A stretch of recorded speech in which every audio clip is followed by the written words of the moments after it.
إن الحمد لله نحمده ونستعينه ونستغفره ونعوذ بالله من شرور أنفسنا ومن سيئات أعمالنا من يهده الله فلا مضل له ومن يضلله فلا هادي له وأشهد أن لا إله إلا الله وحده لا شريك له وأشهد أن محمدا عبده ورسوله۔ آج اس دعائے حاجت یا خطبہ جسے تقریباً ہر ہی خطبے یا خطاب کا آغاز ہوتا ہے عہد نبوی سے لے کر اس دن تک، اور اللہ کرے تا قیامت جاری رہے، اس میں 3 آیت کے بجائے 2 آیت مطلب اس خطبہ کا حصہ بنائیں گے۔ اس کی وجہ یہ تھی کہ جو سورہ نساء کی پہلی آیت ہے، یا ایھا الناس اتقوا ربکم الذی خلقکم من نفس واحدہ وخلق منها زوجها وبث منهما رجالا كثيرا ونساء واتقوا الله الذي تساءلون به والارحام ان الله كان عليكم رقيبا۔ اس پر حقوق کی ادائیگی کو فرض کیا گیا ہے اور دھمکی دی گئی ہے ان اللہ کان علیکم رقیبا، کہ اللہ سے کوئی چیز چھپی اور پوشیدہ نہیں۔ تو اس مختصر سے تمہید کے بعد آج کے خطبہ جمعہ کا ٹاپک تھا کیا؟ خبردار، کہیں وراثت، ترکے اور پراپرٹی کی تقسیم میں آپ سے ظلم نہ ہو۔ یہ ہے مین ٹاپک آج کے خطبے کا، جس کو آپ عموماً ہمارے عرب برادران کے لیے کہہ سکتے ہیں احذر یا التحذیر من الظلم فی المیراث۔ اس سلسلے پر تقریباً میری 7 کتابیں ہیں۔ ایک چھوٹی سی ہے عام اویرنیس کی لکھی ہوئی، یہاں دعوی سینٹر میں آپ کو ملتی ہے، العریضہ فی الفریضہ کے نام سے یا میراث کے نام سے۔ علم میراث کی اہمیت کہ اللہ کے نبی صلی اللہ علیہ وسلم نے اسے کیا کہا؟ نصف العلم، تعلموا الفرائض وعلموها الناس فإنها نصف العلم۔ یہ علم تقسیم میراث سیکھو اور لوگوں کو سکھاؤ، کیونکہ یہ نصف علم ہے۔ ایک زمانہ ایسا آئے گا کہ میری امت میں لوگ وراثت کی تقسیم میں 2 آدمی کے درمیان میں تنازع ہوگا، انہیں کوئی صحیح مسئلہ بتانے والا نہیں ہوگا کہ کس کا کیا حق ہے کیا نہیں۔ یہ تمہید میں بیان کر رہا ہوں۔ اب آئیے امام صاحب کے خطبے کی طرف۔ خطبہ کا آغاز ہی ان کلمات کے ذریعے ہوا تھا کہ اللہ رب العالمین نے بہت سختی کے ساتھ ہر طرح کے ظلم سے تو منع ہی کیا، لیکن ترک میراث، پراپرٹی کی تقسیم میں ہیرا پھیری کرنا یا حقداروں کو حق نہ دینا یا کسی کو کم دینا، کسی کو محروم کرنا، طاقتور یا بڑے بھائی کا لے کر سب کچھ چلے جانا، جو ہوشیار ہے جس کے پاس والد کے کاغذات ہیں والدین کے اس سے کچھ حصے کو چھپا لینا، حرب کرنا، یہ بہت بڑا ظلم ہے۔ اس لیے قبل اس کے کہ آیات کی طرف جائیں امام صاحب، انہوں نے ذکر کیا ایک حدیث کا جو ابو ذر سے منقول ہے صحیح مسلم کے اندر، اور راوی کون ہے؟ نبی صلی اللہ علیہ وسلم، اور کلام کس کا ہے؟ اللہ تعالیٰ کا، جسے کیا کہتے ہیں؟ حدیث قدسی۔ اس میں جیسے حضرت ابو ذر رضی اللہ تعالیٰ عنہ سے صحیح مسلم میں مروی ہے کہ اللہ کے نبی صلی اللہ علیہ وسلم نے کہا کہ اللہ تعالیٰ کہتا ہے یا عبادی انی حرمت الظلم علی نفسی وجعلته بینکم محرما فلا تظالموا، تفاعل سے کہ فلا تظالموا، اے بندو میں نے اپنی ذات کے اوپر ظلم کو حرام قرار دیا ہے۔ ان اللہ لا یظلم الناس، اللہ مخلوق یا بندوں پر ظلم نہیں کرتا، لوگوں کے اعمال ہیں جو ان کو اللہ کے عدل کے نتیجے میں سزا کے حقدار بناتے ہیں۔ میں نے اپنی ذات کے اوپر، اللہ تعالیٰ کہتا ہے کہ میں نے اپنے ذات الوہیت اور ربوبیت پر میں نے ظلم کو حرام قرار دیا ہے، اور تم آپس میں ظلم کرو، اس کو میں نے حرام، ناجائز، گناہ کبیرہ قرار دیا ہے۔ خبردار آپس میں ایک دوسرے پر ظلم نہ کرو۔ اب ہوتا کیا تھا کہ بعثت نبوی علیہ الصلاۃ والتسلیم سے پہلے، نبی صلی اللہ علیہ وسلم کی آمد سے پہلے پوری دنیا میں اور خصوصاً اس کلچر میں جس میں نبی صلی اللہ علیہ وسلم مبعوث ہوئے، یہی جزیرہ عرب، اس میں کیا ہوتا تھا کہ کمزور بہت بڑی وراثت کا مالک ہو کر بھی محتاج اور فقیر، بگاری، جبکہ طاقتور جو کسی چیز کا بھی حقدار نہ ہو تو طاقت کے نتیجے میں وہ سب کچھ ہتھیا لیتا تھا۔ اس لیے کیا کرتے تھے عرب جاہلی، عورت، یتیم، کمزور، نابالغ بچوں کو وراثت میں حصہ نہیں دیتے تھے۔ جو بڑے بھائی ہوتے تھے باپ کی وفات کے بعد، یا جو بھائی ہوتے تھے کسی آدمی کے، اپنے بھتیجوں کو محروم کر کے کمزوروں کو وہ ہتھیا لیتے تھے، یا جو تائے چاچے وغیرہ ہوتے تھے یہ جائیداد پر قبضہ کر کے ان کو باقی بچوں کو تھمس اپ کر دیتے تھے، بالکل زیرو نیگلیکٹڈ کر دیتے تھے۔ تو لہذا اللہ رب العالمین نے جو چیزیں قرآن میں سب سے مفصل بیان کی ہیں اور خود عرش عظیم کے اوپر سے تقسیم کر کے کس کا کتنا حق ہے، کتنے پرسنٹ بھیجا ہے، وہ صرف دو چیزیں ہیں، کیا؟ میراث اور زکوٰۃ۔ لہذا اور آگے اللہ تعالیٰ نے دھمکی بھی دی ہے، فریضۃ من اللہ، کہ یہ اللہ کی طرف سے ایسے ہی فرض ہے۔ اب اس میں تم اپنا فلسفہ وغیرہ نہیں چلا سکتے اور نہ عقل مند بن کر فلسفہ بکھیرنے کی ضرورت ہے۔ جس طرح اللہ نے جس کو جتنا دے دیا فرائض وہ دے دیں۔ اب اگر کچھ لوگ نہیں ہیں، کیا ہیں، کسی کے رشتہ دار، جو بچتا ہے تو نبی صلی اللہ علیہ وسلم نے کہا کہ فَلِأَوْلَىٰ رَجُلٍ ذَكَرٍ، جو سب سے قریبی مرد رشتہ دار ہوگا اس کو ملے گا۔ کیوں؟ پھر اس پر ذمہ داری ہے کہ جو کمزور ہیں، چاہے وہ یتیم پوتا وغیرہ دیگر لوگ ہیں جو وراثت لیتا ہے، ان پر خرچ کرے گا، اور مرنے والے کی بیوہ ہے، بچے ہیں، ان ساروں کی ذمہ داری اس پر آئے گی جو وارث ہے، وعلی الوارث مثل ذلک۔ تو اس سلسلے میں جب زمانہ جاہلیت کا یہ حال تھا کہ کمزوروں کو جائیداد نہیں دیتی تھی، ایک مشہور واقعہ ہے، سعد بن ربیع رضی اللہ تعالیٰ عنہ ایک انصاری صحابی تھے، یہ غزوہ احد میں اللہ کے راستے میں جان دے دیتے ہیں۔ ان کی بیوہ چھوٹی چھوٹی دو بچیاں تھیں، وہی تھی حضرت سعد کی۔ یہ جب اطلاع ملتی ہے کہ حضرت سعد بن ربیع، جن کو نبی صلی اللہ علیہ وسلم نے بلکہ وفات کے وقت جنت کی بشارت دی، شہادت کی، تو ان کے بھائی کہنے لگے ان کو، اپنی بھابھی کو، حضرت سعد کی بیوی کو، اپنی بچیوں دونوں کو اٹھائیں اور اپنے میکے میں جائیں، یہاں تمہارا کچھ حصہ نہیں ہے، گھر، مکان، باغات، یہ جو کچھ ہے یہ سارا کا سارا میرا ہے۔ میرے بھائی کہتا میرا ہے، تم جلدی اٹھو، گھر کو خالی کرنے کی فکر کرو۔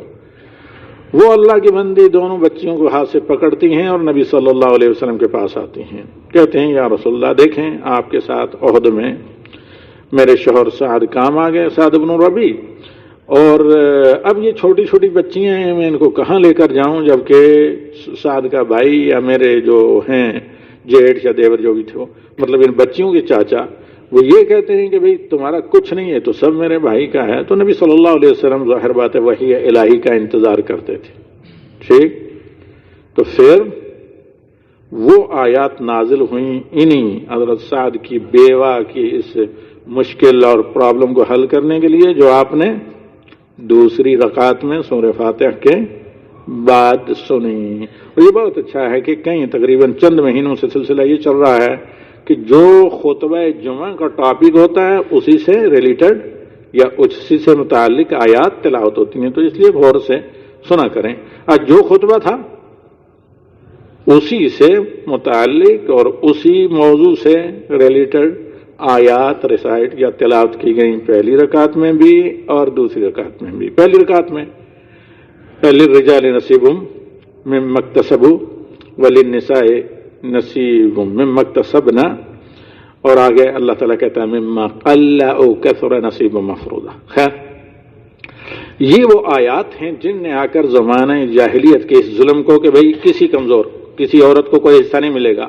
کسی بچے لڑکیوں یا لڑکیوں کو کوئی حصہ نہیں ملے گا، کمزور کو کوئی حصہ نہیں ملے گا، ویریئر جو طاقتور جن کے ہاتھ میں تلوار ہے جو لڑ سکتے ہیں انہی کو وراثت ملے گی۔ تو اللہ تعالیٰ نے کہا نہیں، ایسا نہیں ہے، یہ تمہارا خود ساختہ نظام ہے،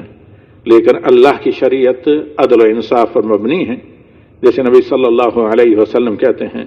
الاسلام اعطى كل ذي حق حقه، اسلام نے ہر حقدار کو اس کا حق دیا، ٹھیک، فلا وصیت لوارث، اب جو اللہ نے دے دیا وہی ملے گا۔ اب کسی کو حق نہیں کہ وہ وصارت کرے کہ ماں وصیت کرے کہ نہیں میری فلاں بیٹی کو میں فلاں چیز گھر یا پلاٹ یا فلاں چیز دے کر جا رہی ہوں، باپ کہ میں فلاں اپنے بیٹے کو فلاں چیز دے کر جا رہا ہوں، اگر وصیت کر بھی دیں تو یہ باطل، اس کی کوئی حیثیت نہیں اللہ تعالیٰ کے حکم کے سامنے۔ مما، اللہ تعالیٰ نے صاف کہہ دیا مما قل و قصر نصیبا مفروضا۔ اب فرض کر لیتے ہیں کہ کسی نے کچھ نہیں، ایک کپڑا یا ایک پین، ایک قلم چھوڑا ہے، یہ قلم بھی دیگر ورثاء کی رضامندی کے بغیر، اتفاق کے بغیر ایک کوئی وارث نہیں لے سکتا۔ بسا اوقات کچھ بچیاں ماں کا زیور لے اڑتی ہیں، دیگر ورثاء کی رضامندی کے بغیر نہیں، اماں نے یا دادی نے مجھے دیا تھا کہا تھا نہیں، بلکہ اس میں سب کا حقدار ہے۔ اللہ تعالیٰ کہتا ہے نصیب مفروضہ، میں نے حصے علیحدہ علیحدہ کر کے فرض کر دیے ہیں، مما قلہ چاہے بہت کم ہو اور کثرہ چاہے بہت زیادہ ہو، نصیب مفروضہ یہ ہر ایک کا جو حصہ ہے، نصیب ہے، ہر اس کا جو شیئر ہے وراثت میں، وہ میں نے فرض کر دیا ہے، اور جیسے فرض کیا ہے ویسے ہی آپ لوگ لے کر راضی ہوں گے۔ اور کمزوروں کو، لا علموں کو، بچیوں کو، یتیموں کو پتہ نہیں کہ ہمارے باپ ماں کیا چھوڑ کر گئے، تو بڑا جو ذمہ دار ہے اس کو اللہ تعالیٰ کے جواب دہ ہونا پڑے گا، اسے ایک ایک چیز حساب کر کے کن کو دینا پڑے گا، سب ورثاء کو، جیسے اللہ تعالیٰ نے قرآن کریم میں تقسیم کیا۔ اب اس میں خلاف ورزی کیا ہوتی ہے، ظلم کیا ہوتا ہے، جیسے امام صاحب نے ایک ایک کر کے گنوایا۔ نمبر 1، سب سے پہلا ظلم اس میں یہ ہوتا ہے کہ کسی شخص کی، کیونکہ وراثت میں کوئی فرق نہیں پڑتا کہ وہ ماں ہیں یا باپ ہیں، وہ میت ہیں صرف۔ پہلی بات ہے کہ جو ہی وفات ہو کسی گھر کے عورت کی، جو باپ بھی ہو سکتا ہے ماں بھی ہو سکتی ہے، تو مرنے کے بعد وہ صرف میت ہوتے ہیں۔ وراثت کے علم میں اس سے فرق نہیں پڑتا کہ وہ عورت ہیں وفات پانے والی یا مرد ہیں وفات پانے والے، آگے آئے گا، لیکن بیسکلی طور پر وہ میت ہوتے ہیں صرف۔ میت ہونے کے بعد، روح قبض ہونے کے بعد جتنی پراپرٹی ہے اس پر ان کا وہ جو حقوق ہیں قرض وغیرہ ادا کرنے کے بعد، اگر قرض ہے یا یہ ہے کہ وصیت وغیرہ ہے، ان تمام چیزوں کو ادا کرنے کے بعد اب پوری پراپرٹی ورثہ کے نام منتقل ہو جاتی ہے اللہ تعالیٰ کے، جیسے اللہ تعالیٰ نے قرآن میں کہا للرجال نصیب مما اکتسبوا وللنساء نصیب مما اکتسبنا، پھر آگے اللہ تعالیٰ نے کہا واتقوا اللہ۔ تو الغرض جس طرح اللہ تعالیٰ نے یہ حصے تقسیم کیے ویسے منتقل ہو جاتی ہے۔ اب سب سے بڑی غلطی ہو جاتی ہے کہ اس کو لیٹ کرتے رہیں 10 سال تقسیمیں نہیں ہوتی ہے، بس اوقات 1-2 نسلیں گزر جاتی ہیں، پراپرٹی تقسیم نہیں ہوتی ہے۔ یہ اچھے پڑھے لکھے تقریر کرنے والے گھرانوں میں ایسا ہو جاتا ہے، اللہ معاف کریں، ٹھیک، یہ بہت بڑی غلطی ہے اور گناہ ہے، بلکہ گناہ کبیرہ ہے۔ کیوں کہ جائیداد جب تقسیم نہیں ہوگی، میت کی وہ ماں ہے یا باپ ہے، گھر کا کوئی بھی فرد ہے، جو ہی اس کی وفات ہوئی، انتقال ہوا، موت ہوئی، تو اب یہ ملکیت کس کی ہے، چاہے مکان ہے، چاہے پراپرٹی اوقار وغیرہ جس کو کہتے ہیں، یعنی کرائے کی دکانیں ہیں، بلڈنگیں ہیں، کمپلیکس ہے، مارکیٹ ہے، کوئی بھی چیز ہے، تو یہ سارا کا سارا ترکہ ہے، یا زمین ہے، باغات ہیں جس سے پیداوار آتی ہے، یا کوئی کمپنی ہے، بزنس یا فیکٹری ہے، تو یہ سارا کتنے سارے ورثاء کا جیسے اللہ تعالیٰ نے حصہ قرار دیا، لڑکے ہوں، لڑکیاں، چھوٹے ہوں، بڑی ہوں، میت کی بیٹی ہوں، بیٹے ہوں وغیرہ، ہو سکتا ہے اولاد میں صرف بیٹیاں ہیں تو پھر بھائی بہنوں تک بھی جاتا ہے، اور اگر کچھ بھی نہیں ہے تو پھر وہ کلالہ کا مسئلہ ہے۔ خیر، یہ پراپرٹی منتقل ہو جاتی ہے کس پر؟ جو زندہ وارث ہیں، جن کا فرض اللہ تعالیٰ نے قرار دیا قرآن کریم میں۔ اب اگر لیٹ کرتے ہیں تقسیم میں تو ہو سکتا ہے کوئی ملک سے باہر ہو سکتا ہے کہ کوئی کم عمر یتیم بچہ ہے، ہو سکتا ہے کوئی شادی شدہ بیٹی ہے میت کی، ہے کہ نہیں؟ اب وہ جو گھر کا ایک آدمی جس کے پاس سارے کاغذات وغیرہ ہیں، جو والد کی زندگی میں تجارت، دکان، کمپنی، فیکٹری، کاروبار یا اسی طریقے سے رینٹ وغیرہ کے معاملات کو ہینڈل کرتا تھا، وہ سارا مگرمچھ کی طرح اس پر قابض ہو جاتا ہے، نکل جاتا ہے دوسروں کو، یا تو پتہ ہی نہیں ہوتا، اگر پتہ ہوتا ہے تو فل پتہ نہیں ہوتا۔ تو لہذا کچھ لوگ اس مال کو حرام ناجائز طریقے سے نہ نظر آنے والی ڈاکہ زنی کر کے حرام خوری کرتے ہیں، اور کچھ لوگ اپنے اصل حق سے بیچارے محتاج رہ جاتے ہیں اور اسے دوسروں کیا یا مزدوری کرنی پڑتی ہے یا مقروض ہونا پڑتا ہے، یا بیچاروں کو مانگ کر، کیونکہ بچیاں یا بوڑھی کوئی عورت ہو وغیرہ، کوئی بوڑھی بیٹی بھی ہو سکتی ہے کسی باپ کی، تو کمزور بھی ہو سکتی ہے، بہت غریب محتاج بھی ہو سکتی ہے اپنے بال بچوں کے سامنے، اس کے باپ کی بیچاری کی وراثت ہے لیکن اسے مقروض ہو کر یا گھروں میں مزدوری کر کے اپنی روٹی روزی کا انتظام کرنا پڑتا ہے۔ کیوں کہ اس کی باپ کی وراثت جو اسے ملی، جو اس کا شرعی حق تھا، اس کو کوئی اور اس کی لا علمی کی وجہ سے یا کمزوری کی وجہ سے کوئی اور کھا رہا ہے۔ تو لہذا سب سے بڑا ظلم یہ ہے کہ وراثت کی تقسیم میں لیٹ کیا جائے، اسے پوسٹ پون کیا جائے۔ وفات کے بعد جو سمجھدار گھر کے لوگ ہیں فیملی کے، ان کو جمع ہو کر پہلی فرصت میں اس کی پورے جلد انوینٹری کر کے، حساب کتاب وغیرہ کر کے، میت کے ذمے کسی کا قرض ہے اس کو ادا کر، زکوٰۃ وغیرہ باقی ہے اس کو دے کر، میت نے طاقت ہونے کے باوجود حج عمرہ نہیں کیا اس کا نکال کر کسی کی ذمہ داری لگا کر، میت کی تجہیز و تکفین، علاج معالجے پر اگر خرچ آیا کتنا ہے وہ نکال دیں، نکالنے کے بعد کہیں وصیت کی ہے تو زیادہ سے زیادہ 1/3، اس کے بعد جو مال بچہ ہے فوری طور پر جتنے ورثہ ہیں، وہ کم مال ہے، زیادہ ہیں، وہ کمزور ہیں، طاقتور ہیں، وہ بیٹیاں ہیں، بیٹے ہیں، وہ میت کی بعض حالات میں بہنیں بھی، چونکہ پھوپھیاں وغیرہ بھی، بہنیں وغیرہ بھی وارث ہوتی ہیں، وہ میت کے بوڑھے والدین ہیں وغیرہ، کچھ بھی ہو جس کا اللہ رب العالمین نے کہا کہ نصیب مفروضہ میں نے فرض کر دیا حصہ،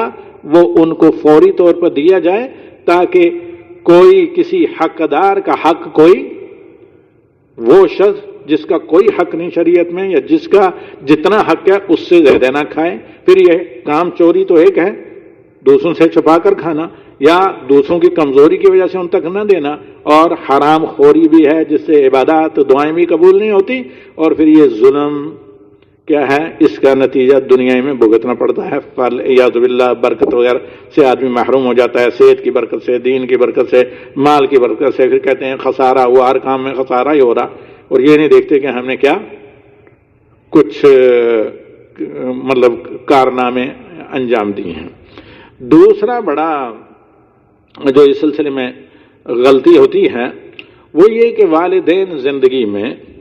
سارے کے سارے ڈاکومنٹ یا کاغذات جو پراپرٹی کے ہیں، آنرشپ ہے، وہ کسی ایک بچے کے حوالے کر دیں اور دوسروں کا کوئی علم ہی اسی نہیں ہو، اور وہ اگر غیر امین ہے، آنےسٹ نہیں ہے، خائن کے یعنی ذرا کمزور ایمان قسم کا ہے، تو ہزار حجتیں بنا کر وہ اپنا سب کچھ کر لے گا اور دوسروں کو جو چاہے گا معمولی مزدوروں کی طرح ٹرخا دے گا چند ٹکوں میں۔ تو یہ بھی والدین کی یہ ذمہ داری ہے کہ زندگی میں ان کے جتنے ورثہ ہیں ان کو علم ہونا چاہیے کہ والد کی کیا کیا پراپرٹی، کیا بیلنس، کیا کاروبار، کیا ہے مال، اور اگر کسی ایک کو ذمہ داری دی جائے تو باقاعدہ تحریری طور پر گواہ رکھ کر ذمہ داری دی جائے، اور دوسرے بچوں کو پتہ ہو کہ ہاں فلاں فضول خرچ ہے، فلاں غیر ذمہ دار ہے، فلاں نکما ہے، فلاں سست ہے، اس لیے اس کے پاس اس کو نہیں دیا گیا۔ ایک بچے کو اگر امین ذمہ دار بنایا گیا ہے تو اس کے ترس خدا، تقوی یا پرہیزگاری، امانت داری، جفاکشی، محنت اور ایکٹیو ہونے کی وجہ سے باقی سب کو علم ہونا چاہیے کہ ہاں فلاں تو ہمارا بھائی ذمہ دار ہے، اور ان دینی امانت داری اور تقوی کی بنا پر اس کو سیکریٹری یا امانت دار بنایا گیا ہے، لیکن اس کے پاس یہ سارا کا سارا حساب ہے، اور مرنے کے بعد اللہ تعالیٰ نے جیسے تقسیم کیا ہے، جو پہلے مر گیا جو زندہ ہو گئے ان میں تقسیم ہوگا۔ تو یہ نہیں ہونا چاہیے کہ کسی ایک ہی کے پاس ساری معلومات ہوں، سب کو ہوں، دوسروں کو پتہ ہی نہ ہو۔ تیسری چیز یہ ہے کہ والدین کی وصیت کو صحیح طریقے سے اگر وہ مشروع ہے تو نافذ نہ کرنا. بسا اوقات مطلب کی وصیت ہوتی ہے، غیر مشروع ناجائز بھی ہے، تو اس کو پکڑ کر لڑکے لڑکیاں بیٹھ جاتے ہیں. جس طرح کسی کنٹری سے کل ہی میرے پاس ایک سوال آیا تھا کہ ایک بہن کہہ رہی ہے نہیں امی نے تو مجھے پلاٹ دے دیا تھا تو مجھے تو اسے لیے بغیر نہیں رہنا ہے. بھئی یہ تمہارے مطلب اس طرح لگتا ہے کہ جیسے مثال کے طور پر اپنی اولاد کی یا شوہر کی یہ وراثت ہو. بھئی یہ اللہ تعالیٰ نے اس مال کو ہر حقدار میں تقسیم کیا ہے، اور اسی طریقے سے تقسیم ہوگا. پھر مزید اس پر مصیبت یہ ہوتی ہے کہ پوسٹ فون کرنا یا کسی ایک کو دینا، یا یہ ہے کہ اگر نام ہی دیا جائے تو فیملی میں سے کوئی ایک اس پر قابض ہو جائے، جو ور وقت موجود نہ ہو، اس کو حقیقت حال سے واقف نہ رکھا جائے اور اسے بالکل محروم کر دیا جائے. یا یہ ہے کہ وراثت تقسیم کرتے وقت کچھ لوگوں کا یہ کہنا ہاں نہیں آپ کا تو کاروبار ہے، آپ اچھی ملازمت کرتے ہیں، آپ کا ٹھیک ہے، لیکن دوسرے بہن بھائیوں کو دے دیں. بھائی اس کو مجبور نہیں کر سکتا، وہ اپنی مرضی سے کسی کو چھوڑ دے، ٹھیک ہے. ایک بچہ اگر پڑھا لکھا ہے، ملازمت کر رہا ہے، بیرون ملک ہے، کوئی کاروبار کر رہا ہے، تو یہ اللہ تعالیٰ نے توفیق دی، اس سے محنت کی. تمہیں کس نے کہا تھا کہ نکمے رہو؟ جہاں تک وراثت کا مسئلہ ہے، وراثت مالدار بچہ ہے چاہے غریب بچہ ہے، وہاں ویسے ہی تقسیم ہوگی جو اللہ رب العالمین نے کیا کی ہے، تقسیم کی ہے. اس سے بڑا ظلم یہ کیا جاتا ہے کہ والدین بعض بچے جو ان کے منظور نظر ہوتے ہیں ان کو نام کچھ کر دیتے ہیں زندگی میں اپنی مرضی سے. ایسا کسی نے کیا ہے تو فوراً کینسل کریں. یہ حرام ہے، جائز ہے نہیں ہے، بہت بڑا جرم ہے اور کفر کی حد تک پہنچ جاتا ہے جب اللہ تعالیٰ کے عدل و انصاف اور اللہ تعالیٰ کی تقسیم کو آدمی اپنے لیے ناکافی سمجھے، یا یہ کہ بھئی ہمارے رسم و رواج میں ایسا نہیں چلتا ہے. فلیعاذ باللہ یہ چونکہ قرآنی نص قرآنی کے خلاف، اور یہ کفر تک انسان کو بچا دیتا ہے. اللہ تعالیٰ بچائے. اب اگر کسی نے والدین نے زندگی میں اس طرح ظالمانہ تقسیم بھی کیا تو وہ کل عدم قرار پہ جائے گی. اسلام میں تصفیہ وغیرہ نہیں ہے، اسلام میں کیا ہے؟ عدل ہے، عدل انصاف، حقدار کو حق دینا. یہ نہیں ہے کہ آپ برابر برابر کریں، ایک بچے پر بھی ایک من وزن ڈال دیں اور ایک بالکل پہلوان کے اوپر بھی ایک، ایسا نہیں ہے. تو دین اسلام میں عدل ہے نہ کہ برابری. عدل یہ ہے کہ ہر حقدار کو اس کا حق دیا جائے، برابری دی جائے کہ جو حقدار ہے نا حق ہے سب کو ایک جیسے سب کے ساتھ سلوک کیا جائے. اور برابری عموماً بعض حالات میں ظلم بھی ہوتا ہے. اس کے بعد یہ کہ ہاں بعض بچوں کو یا بعض بچیوں کو دوسروں پر فوقیت دینا، اور یہ نبی صلی اللہ علیہ وسلم کے بقول ظلم ہے. مشہور حدیث یہ بھی صحیح مسلم کی ہے، حضرت النعمان بن بشیر، یہ کافی بعد میں عہدوں پر بھی رہے ہیں. النعمان بن بشیر انصاری رضی اللہ تعالی عنہ نے گھر میں نہیں، نعمان بن بشیر خود کہتے ہیں کہ میرے والد نے، یہ بہت قابل بھی تھے، لائق بھی تھے، گورنر بھی تھے بعد میں عراق کے. تو الغرض نعمان بن بشیر رضی اللہ تعالی عنہ کہتے ہیں، جیسے امام صاحب نے کہا اور بعض اہل علم النعمان بن مقرن میں ذکر کرتے ہیں. خیر، النعمان بن بشیر رضی اللہ تعالی عنہ کہتے ہیں کہ میرے والد نے مجھے خوش ہو کر ایک گارڈن، ایک باغ تحفے میں دینا چاہا. تو اتنے میں میری ماں بولی، میرے والد کو انہوں نے کہا کہ نہیں، تب تک آپ ایسا نہ کریں جب تک نبی صلی اللہ علیہ وسلم کو گواہ رکھیں. بعض عورتیں حضرت عائشہ کی طرح بہت سمجھدار اور بہت دانا ہوشیار ہوتی ہیں. تو چونکہ اس ماں کو پتا تھا جب نبی صلی اللہ علیہ وسلم کی گواہی ہوئی تو بعد میں کوئی مسئلہ نہیں پیدا ہوگا باپ کی وفات کے بعد. اور بیٹے میرے نبی صلی اللہ علیہ وسلم کی زبانی ایک چیز میرے بیٹے کے لیے کیا ہو جائے گی؟ مضمون، گرینٹڈ. تو الغرض یہ اللہ کے بندی رضی اللہ تعالی عنہ اپنے شوہر کو کہتی ہیں کہ نہیں، ایسے نہ دیں ایک بیٹے کو دوسروں کو، بچوں کو چھوڑ کر. کیا کریں گے؟ آپ سیدھے چلے جائیں نبی صلی اللہ علیہ وسلم پر کے پاس، بچے کو ساتھ لے کر ہاتھ پکڑ کر اور کہیں یا رسول اللہ آپ گواہ رہی ہے، میں اس کو دینا چاہتا ہوں نعمان کو. تو انہوں نے ہاتھ پکڑا بیٹے کا، نبی صلی اللہ علیہ وسلم کے پاس پہنچ گئے. کہا یا رسول اللہ یہ میرا بیٹا نعمان ہے جسے میں کیا فلاں باغ کھجوروں کا ہے، یہ انصاری تھے زمینے کے باغبان، مدینے کے باغبان. کہا کہ وہ باغ میں اپنے بیٹے النعمان کو دینا چاہتا ہوں.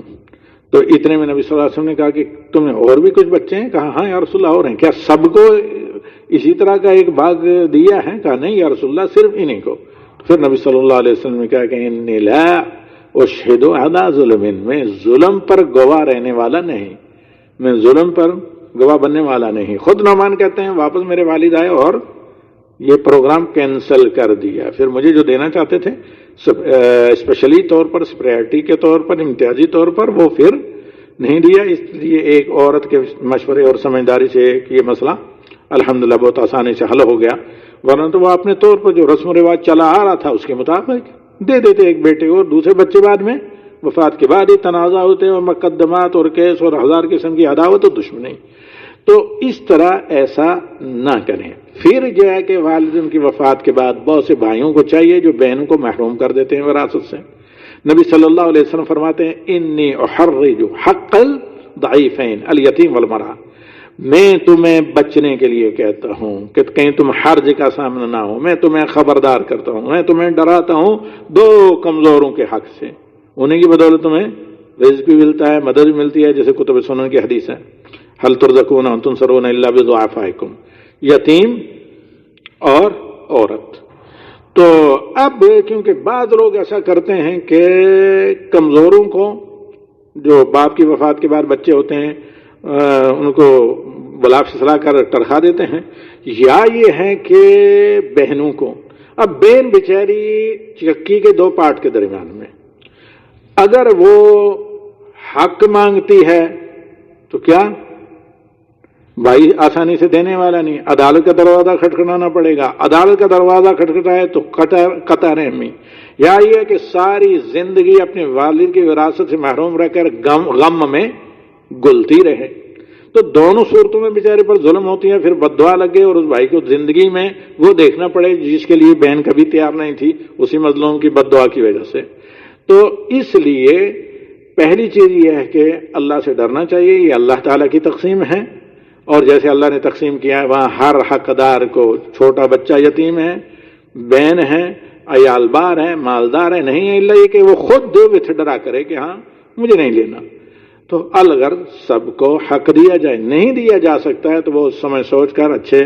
ناصح لوگوں سے مشورہ لے کر پھر شرعی عدالت کا دروازہ کھٹکھٹایا جائے، اور عدالت کے ذریعے اگر ضرورت ہے، محتاج ہیں تو یہ بہنیں یا کمزور جو یتیم ہیں ان کو حق لینا چاہیے، نہیں لے سکتے ہیں تو سوسائٹی کی ذمہ داری ہے، سوسائٹی کے بڑوں کی، فیملی کے بڑوں کی، کہ ان کو حق دلائے، ورنہ اللہ تعالیٰ کے ہاں کہیں سب کو جواب دہ نہ ہونا پڑے۔ اس پر ہم اتفاق کرتے ہیں۔ وصلی اللہ وسلم علی النبی فالحمد للہ الذی بنعمتہ تتم الصالحات۔